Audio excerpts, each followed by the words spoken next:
Alfa kursun 11-ci bərnaməsinə xoş gəlibsiniz. Əgər keçən söhbətimdə dediyim sözlərə qulaq asıbsınız, əgər bu arada olub ki, sədaqət ilə ürəyizə baxasınız və Tanrının kəlamının siz haqqında dediyi sözləri bir araşdırasınız, bu inancdayam ki, siz də istəyirsiniz ki, ona yaxın gələsiniz və İsa Məsihin vasitəsi ilə təzə və ruhani doğuşa nail olasınız. Amma əgər hələ bu sizdə baş verməyib, duam budur ki, sözlərimin davamında siz də o yerə yetişəsiniz ki, bu hədiyyəni səmavi atazın əlindən alasınız. Keçən söhbətdə dedim ki, müqəddəs ruh şəxsdir və müqəddəs ruhdur ki, Tanrını bizim həyatımızda həqiqi edir. Və elə müqəddəs ruh və onun insanda sakin olduğudur ki, Məsihiyyəti bütün dinlər və fəlsəfələrdən ayırd edir. Çünki müqəddəs ruhun hüzuru Tanrını insanda dini bir teoridən, fəlsəfi bir fantezidən, fikri dolduran məlumatdan ayırır və onu insana doğru və həqiqi edir. İnsan qadir olur ki, Tanrı ilə iki tərəfli bir rabitə qursun. Müqəddəs ruh insanda sakin olur və onun vücudunu möhürləyir. Və bu möhür insana kimlik verir. Ya da başqa bir sözlə, insanın əldən verdiyi kimliyini ona təzədən bəxş edir. O zaman ki, Tanrı insanı öz şəkil və surətində yaratdı və öz ruhunu onun içinə üfürdü, bütün niyyəti bu idi ki, insan onunla iki tərəfli və canlı bir rabitədə olsun. Və bu rabitədə Tanrının kimliyi ata və insanın kimliyi övlad idi. Amma o zaman ki, insan özünü günah vəziyyətinə saldı, onunla Tanrı arasına ayrılıq düşdü. Bunun nəticəsində də insan kimliyini itirdi. Ondan sonra saxta dinlər və fəlsəfələr daim çalışdılar ki, onun alnına cürbəcür kimliklər vursunlar. Və insan da kimliyini itirmiş halda bunların hamısını qəbul edirdi. Və elə bu da bais olmuşdu ki, insan öz zehnində həqiqət olmayan çox şeyləri təsvir etsin.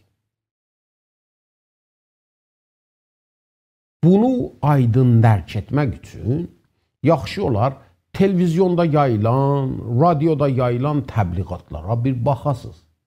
Hamısı çalışırlar ki, özləri istədiyi kimliyi bizim alnımıza da vursunlar. Çünki yaxşı bilirlər ki, kimliyimiz nə olsa ona görə də yaşayacaq. Pavlos bu barədədir ki, kilisalara, xüsusən də Qorint şəhərində olan kilisaya ixtar verir. Bu kilisada elə rəftarlar olunurdu ki, Məsihi adamlara əsla yaraşmaz. Pavlos onların bu rəftarlarının səbəbini bu bilir ki, onlar kim olduqlarını yaddan çıxardıblar. O zaman ki, insan kim olduğunu yaddan çıxardır, hər kimliyi qəbul etməyə hazırdır və o kimliyə mütabiq də yaşayacaq. Bu çox mühüm mətləbdir. Biz həmişə qəbul etdiyimiz kimliklərə mütabiq rəftar edirik. Məsihilərdən çoxları bu mühüm mətləbi yaddan çıxardırlar. Bunu ki, İsa'ya iman gətirdikləri zaman müqəddəs ruh onlarda sakin olur və öz kimlik möhürünü onlara vurur. Və beləcə onlar Tanrının övladları olurlar. Necə ki, Yuhanna da deyir. Ona iman gətirən hər kəsə bu haqqı verdi ki, Tanrının övladları olsun. O övladlar ki, müqəddəs ruhun vəsiləsi ilə ruhani doğuşları olur. Kimlik. Mən kiməm? Bu barədə çox gözəl və çəkici bir kitab var. Bu kitab həm Şimal Azərbaycanda, həm də İranda tərcümə olunub. Kitabın adı Zülmətə Qələbə, Piruzi bər Tariki. Kitabın nivişəndəsi Doktor Neil Anderson'dır. Sizin hamıza tövsiyə edirəm ki, bu kitabı oxuyasınız.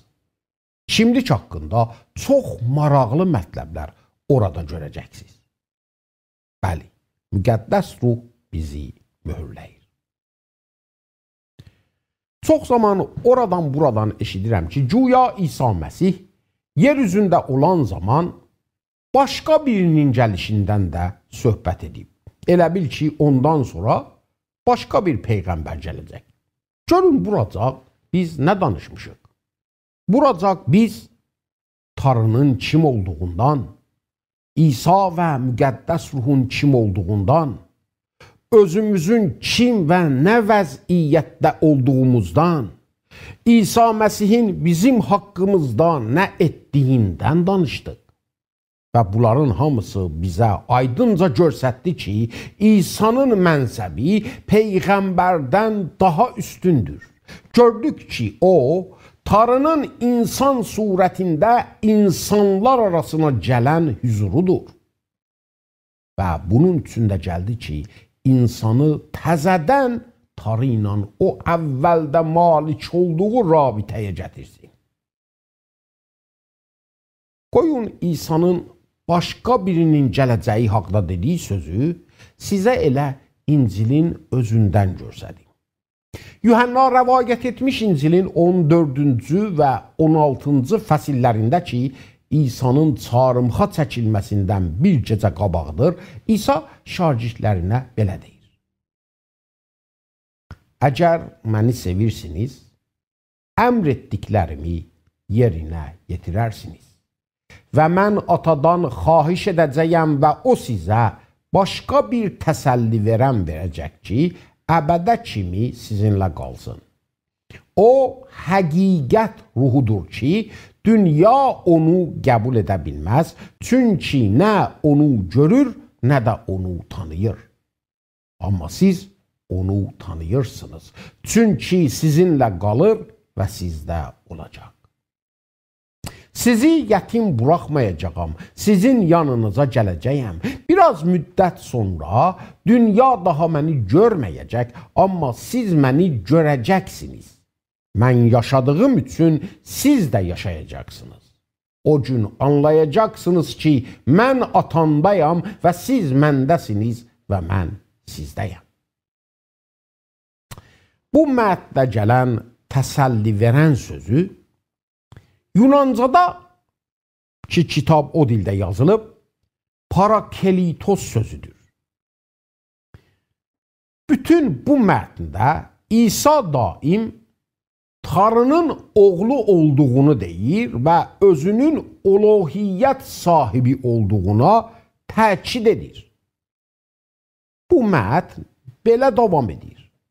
Məni sevən o adamdır ki, əmr etdiklərim ondadır və onları yerinə yetirir. Məni sevən atam tərəfindən seviləcək və mən onu sevib özümü ona zahir edəcəyəm. Yahuda nə o İskaryotlu? İsa'ya dedi, ya Rəbb, nə olub ki, özünü artıq dünyaya yox bizə zahir edəcəksən? İsa cavab verib ona dedi, hər kəs məni sevsə, sözümü yerinə yetirər və atam onu sevər və biz onun yanına gəlib onunla məskən tutarıq. Məni sevməyən adam sözlərimi yerinə yetirməz və eşitdiyi sözlər mənim özümdən deyil, məni göndərən atanındır. Yanınızda olarkən bunları sizə dedim, lakin təsəlli verən həmin müqəddəs ruh ki, ata mənim adımda göndərəcək, o sizə hər şeyi öyrədəcək və sizə dediyim hər şeyi sizə xatırladacaq. Və bu mətləbin arxasını 16-cı fəsildə belə görürük. İndi məni göndərənin yanına gedirəm və sizdən heç biriniz məndən soruşmur, sən haraya gedirsən? Lakin bu şeyləri sizə dediyim üçün ürəyiniz qəmlə dolub. Amma həqiqəti sizə deyirəm, mənim getməyim sizin üçün xeyirlidir. Çünki getməsəm, təsəlli verən sizin yanınıza gəlməz. Amma əgər getsəm, onu sizin yanınıza göndərərəm. O, gəldiyi zaman dünyanın adamlarına günahın nə olduğunu, salihliyin nə olduğunu və Tanrının mühakiməsinin nə olduğunu bildirəcək. Onların günahını göstərəcək ki, mənə iman gətirmirlər.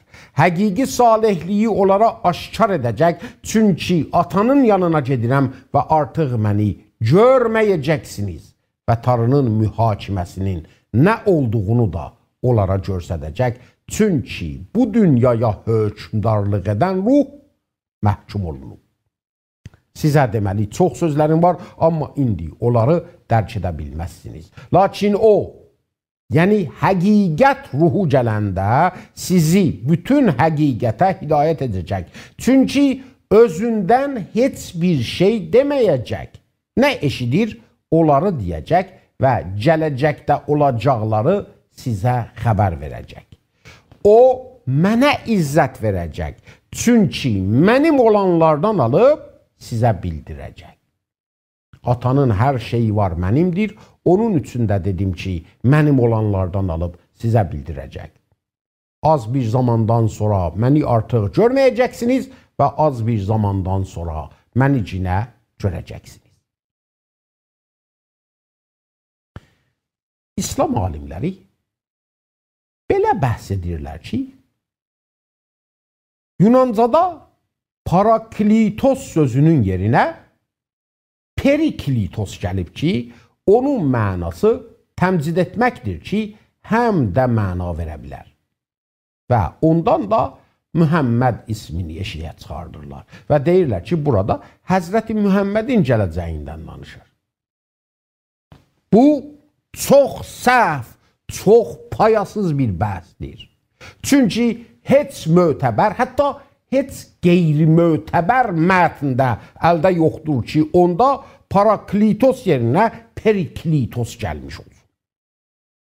Onlar bu iddialarının isbatında Bərnaba İncilinə işarə edirlər. Halbuki Bərnaba İncili haqda indi hamıya məlumdur ki, bu İncil 16-cı əsrdə xidmətdən qovulmuş katolik bir keşiş vəsiləsi ilə yazılıb ki, amacı da kilisadan intiqam almaqmış.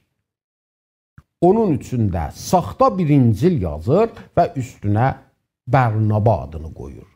Və bu yazdığında da mətləbi Qur'andan alır. Bundan əlavə, mətn özü aydınca göstərir ki, İsa kimin haqqında bu sözləri deyir? Əgər 14-cü fəsilin 26-cı ayəsinə diqqət edəsiniz, İsa Məsih özü bu təsəlli verənin kim olduğunu açıqlayır. Lakin təsəlli verən həmən müqəddəs ruh ki, ata mənim adımda göndərəcək, o sizə hər şeyi öyrədəcək və sizə dediyim hər şeyi sizə xatırladacaq. Burada Yunancada paraklitos kəlməsi gəlir ki, elə birinə işarə edir ki, kömək üçün çağırılır, bir müdafiə kimi. Buna görə də təsəlli verəndir. Fərz edin, çarəsiz bir vəziyyətə düşübsünüz, sizə heç köməkçi və yavər yoxdur və məhkum olacağınızı aydınca bilirsiniz. Ümidsiz, çarəsiz, yalqız orada durubsunuz. Bu vəziyyətdə birdən qüdrətli bir dost əlini sizin çiynizə qoyub deyir, qorxma, mən buradayam, səndən difa edəcəyəm. Görün, o zaman sizin ürəyinizə nə qüvvət tökülür? Paraklitos belə bir şəxsdir. İsa əgər sözünü burada bitirsəydi, hər cür fərzə yer olardı. Lakin burada İsa bir insandan yox, Tanrının özündən danışır. Deyir, az bir müddət məni görməyəcəksiniz və az bir müddətdən sonra yenə məni görəcəksiniz. İsa'nın bu sözü Yahudilərin Pentikast bayramında yerinə yetişir. İsa bunu da deyir ki, bunların hamısı onun üçün olur ki, onlar onun doğrudan kim olduğunu bilsinler. Bilsinler ki Tarı onun atasıdır. Bilsinler ki o Tarıdır ve Tarı da ondadır. Bilsinler ki Tarıya ait olan şeyler onundur da. İsa deyir ki, mən gedirəm və bu mənəm ki, müqəddəs ruhu göndərirəm. Və söhbət edəndə fizikal bir şəxsdən söhbət etmir, müqəddəs ruhdan söhbət edir ki, ona iman gətirən adama gəlib onda sakin olacaq. Amma müqəddəs ruh nə üçün gəlib İsa'ya iman edən adamda sakin olacaq? Bunun üçün ki, onunla İsa Məsih arasında iki tərəfli rabitə bərqərar etsin və imanlı adam bilsin ki, o Məsihdədir və Məsih də onda. Beləcə, imanlı adam da İsa'nın atası ilə olan rabitəyə girib, ata Tarı ilə belə bir rabitəsi olacaq. Və beləcə, arxayın Tarıya atası adında xitab edəcək. Və bu rabitədə İsa onun böyük qardaşı olacaq. O ki, əzəldən atanın yanındaydı. Müqəddəs ruh İsa'ya iman edən adamın vücuduna gəlib onda sakin olacaq və İsa'nın sözlərini ona açıqlayıb ona təlim verəcək. Müqəddəs ruh İsa'nın dediklərini bizim yadımıza salacaq. Buna görə də bu mətləblərin hamısını bir yerə qoyarkən aydınca görürük ki, İsa burada bir peyğəmbərə yox, müqəddəs ruha işarə edir və paraklitos kəlməsini quşlamaqla, ona fəthə kəsrə artırmaqla səhv fərzlər etmək bizi heç yerə aparmaz. Ancaq özümüzü aldadırıq. İsa aydınca müqəddəs ruhun işindən söhbət edir və deyir ki, onu göndərən elə o özüdür və müqəddəs ruh gəlib İsa'nı izzətləndirəcək. Müqəddəs ruh gəlib İsa'ya iman edən adamda sakin olur və onu möhürləyib ona təzə bir kimlik verir. Müqəddəs ruh onu Tarı ilə iki tərəfli bir rabitəyə gətirir və buradır da ki, dinlərdən gələn belə məhumatlar məhv olub gedir.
Sözümüzün arxasını tutaq. Müqəddəs ruhun başqa işləri nədir? Yuhanna Həvarinin yazdığı İncildən sizə oxudum ki, müqəddəs ruh gəldikdə dünyanı günah barədə oyadacaq. Günahın kifir olduğunu ona göstərəcək. Biz insanlar yaxşı öyrənmişik ki, günahı özümüz istədiyi kimi tərif edək və həmişə bu yolundandır da ki, özümüzü təmizə çıxardırıq. Amma bunu yaddan çıxartmayaq ki, günah əməl yox, vəziyyətdir. Və bu vəziyyət həmişə Tanrının əyarı ilə ölçülər. Tanrıdır ki, günahın nə olduğunu deyir. Müqəddəs ruh da bu barədə dünyaya ixtar verir və onu elə bir yerə gətirir ki, seçmək zorunda qalır. Yaşadığı bu qələt vəziyyət barədə istəyir nə etsin? İnsan məcburdur buna cavab verib qərarını versin. müqəddəs ruh sonra salihlikdən danışır. Bundan ki, biz Tanrının məhkəməsində məhkumuq və bəraət qazanmağa ehtiyacımız var. Yoxsa cəza ağır bir şəkildə başımıza gələcək. Bizim Tanrının feyz və lütfüne ehtiyacımız var ki, bu məhkəmədə bizi salih elan etsin. Amma nə deyim ki, Tanrının müqəddəsliyi günaha göz yuma bilməz. Günah gərək layiq olduğu cəzanı alsın. Və buradadır ki, müqəddəs ruh dünyaya İsa Məsihin çarmıxını görsədir və Tanrının feyzinin, Tanrının lütfünün necə aşkar olmasını. İsa buyurur ki, Tanrının yanına gedir və dünya Tanrının mühakiməsi barədə ilzama düşəcək. Niyə? Çünki müqəddəs ruh bütün bunları gözlərinin qabağına gətirən halda da yenə İsa'ya inanmırlar. Müqəddəs ruh bütün bunları dünya barədə edir. Lakin İsa'ya iman edən adamın haqqında sakin olmaqdan və möhürləməkdən başqa nə edir? Müqəddəs ruh onda təzə bir şəxsiyyət yaradır. Onun təqdis etmək işi barədə dediyim sözü xatırlayırsınız. Demişdim ki, müqəddəs ruh bizim həyatımızda daimi bir şəkildə işləyib, bizdə Məsihin şəxsiyyətini əmələ gətirir. Bunu necə edir? Çox məsihlər bu barədə səhv fikirlərə düşürlər. Elə güman edirlər ki, müqəddəs ruhun onlarda sakin olduğu üçün onlar artıq günah puruf olublar. Günah qabağında əminamanlıqdadırlar və artıq heç günah etməyəcəklər. Xeyr, mətləb belə deyil.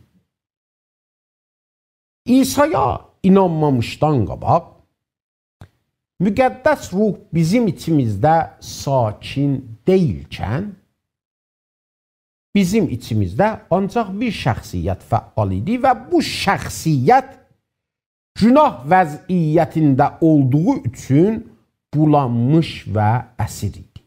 Və əmələ gətirdiyi də ancaq günah vəziyyətinin əməlləri idi. Amma müqəddəs ruh bizdə sakin olduqda, ona icazə verdiyimiz qədər bizdə fəal olacaq. Amma heç vaxt bizi məcbur etməyəcək. Əgər ona icazə verməyək ki, bizdə istədiyi kimi əməl etsin, narahat olacaq və bizi tərk edəcək. Necə ki, Həvari Pulos da deyir və bizə ixtar verir ki, bizdə olan Tanrının ruhunu kədərli etməyək və icazə verək ki, bizim içimizdə işləsin. Müqəddəs ruh bizim içimizdə sakin olduqda çox şeylərə barmaq qoyur ki, gərək onları həyatımızdan eşiyə salaq. Qabaq belə bir şey olmurdu. Heç kəs bizə həyatımızda səhv olan bir şey görsətmirdi. Özümüz də çox şeylərin qələt olduğunu bilirdik, lakin onları həyatımızdan eşiyə salmağa qüdrətimiz yox idi. Bizim iradəmiz günah vəziyyətinin əsli idi. Amma indi günah əsarətindən azad olduğumuz üçün iradəmiz artıq əsir deyil. Buna görə də müqəddəs ruhun bizə təklif etdiyini rahatca yerinə yetirə bilərik. O bizə bunun üçün qüdrət verir. O zaman ki, ruhdan doğuluruq və təzə ilahi doğuşa nail oluruq, müqəddəs ruh bizim içimizdə təzə bir təbiət ki, ilahidir qoyur. İndi içimizdə iç təbiət var. Köhnə təbiət ki, günah təbiətidir və təzə təbiət ki, ilahi təbiətdir. İlahi təbiət bir tərəfdən bizə deyir ki, ilahi əməlləri yerinə yetirək. Günah təbiəti də o biri tərəfdən bizə israr edir ki, günah əməllərini yerinə yetirək. Və biz bunların arasından seçməliyik. Müqəddəs kitab bizi təşviq edir ki, təzə və ilahi təbiətin dediklərinə qulaq asaq və onlara əməl edək. Ancaq o zamandır ki, günah təbiətinin günahlı əməllərini yerinə yetirmərik. Lakin buna biz qərar verməliyik.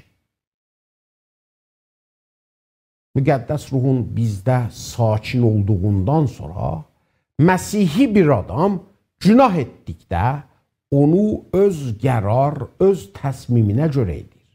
Çünki artıq əsir deyil ki. Buna görə idi də ki, Məsih şagirdlərinə tövsiyə etdi ki, göydən, ilahi qüvvətdən doluncaya qədər Urşəlimdən ayrılmasınlar və dedi, lakin müqəddəs ruh üstünüzə gələndən sonra qüvvət alacaqsınız və Urşəlimdə, bütün Yəhudiyə və Samirədə, hətta dünyanın lap uzaq yerlərinə qədər mənim şahidim olacaqsınız. Müqəddəs ruhun qüdrəti olmadan Məsihli bir həyat yaşamaq, əzizlərim, əsla mümkün deyil. Ona görə də müqəddəs ruh insanın vücudunda sakin olanda onda müqavimət qüdrəti yaradır. Qabaqçı köhnə təbiətimizdə olan zaman əsir olduğumuz üçün belə bir qüdrətimiz yox idi. Ancaq itaət edirdik. Amma indi qüdrətimiz var. Təzə təbiəti geyinərək onun günahlı hava həvəslərinə indi yox deyə bilərik. Pavlos bu haqda Qalatiyalılara yazdığı məktubun 5-ci fəslində belə deyir. Məsih bizi azadlıq üçün azad etdi.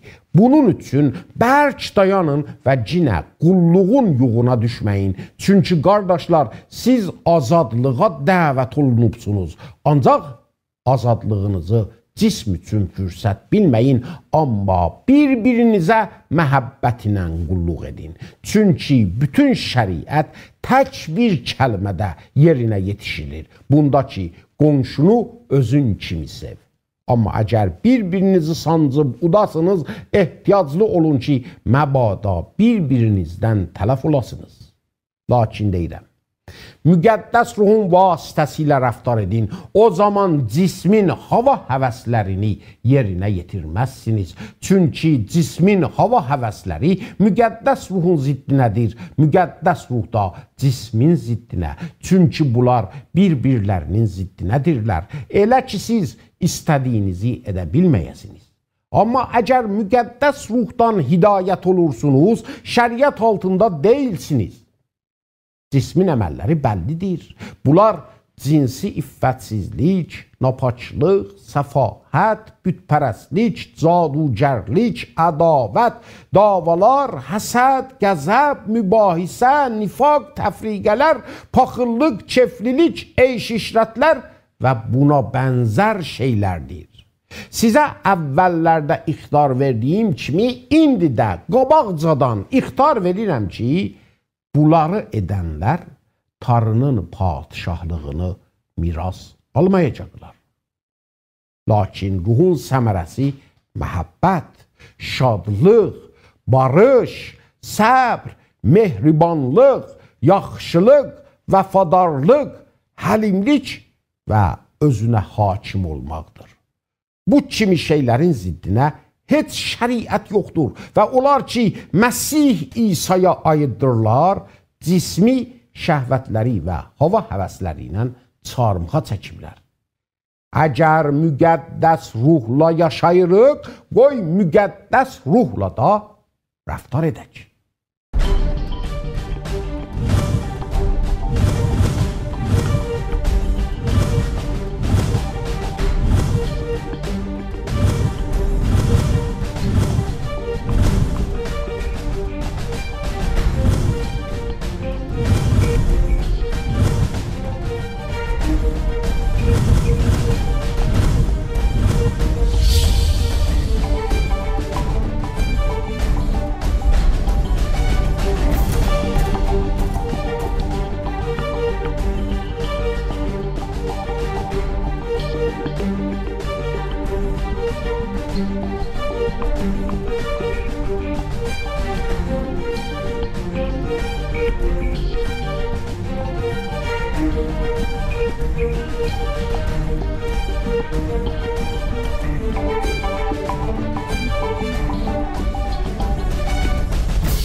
Çox təəssüf ki, bəzi zamanlar bəzi məsihilər elə göstərirlər ki, elə bil Məsihi olduqda insan daha əsla günah etmir və bir nəhvinlə ruhani süpermenlər özlərindən təsvir edirlər ki, əsla doğru deyil.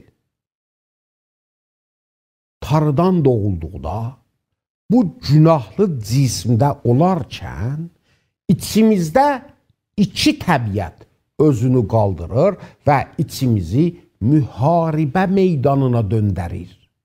Və bu arada bizi daim seçim qabağına qoyur. Hansının dediyindən itaət edim? Günahlı təbiətin ya da indiki təzə ilahi təbiətin? Və buna insan özü qərar verməlidir.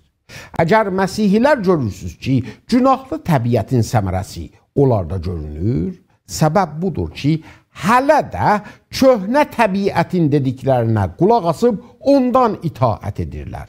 Azad olduqlarına inanmayıblar.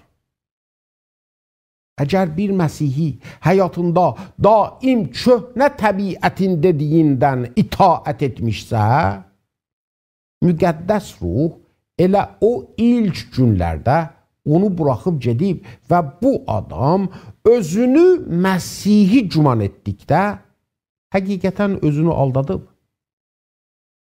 Məsihdən özünə ancaq bir etiket vurub və nə deyim ki, belə adamlar bizim kilisalarımızda həddən artıq çoxdurlar. Bu haqda söhbət çoxdur. Lakin İsa Məsih müqəddəs ruhu göndərmədi ki, ancaq ondan danışaq. Göndərdi ki, ondan dolaq və ondan dolu yaşayaq. Onun bizdə yaşamağıdır ki, Tanrını bizə həqiqi və doğru edir. Və bu doğru bir təcrübədir, təlqin deyil. Aya istəyirsiniz müqəddəs ruhdan siz də dolub nə dediyimi təcrübə edəsiz? Necədir buracaq dediyim bütün mətləblər haqqında bir düşünün. Və əgər istəyirsiniz, gələn söhbətimizdə bu barədə danışıb onu doğru bir şəkildə təcrübə edərik.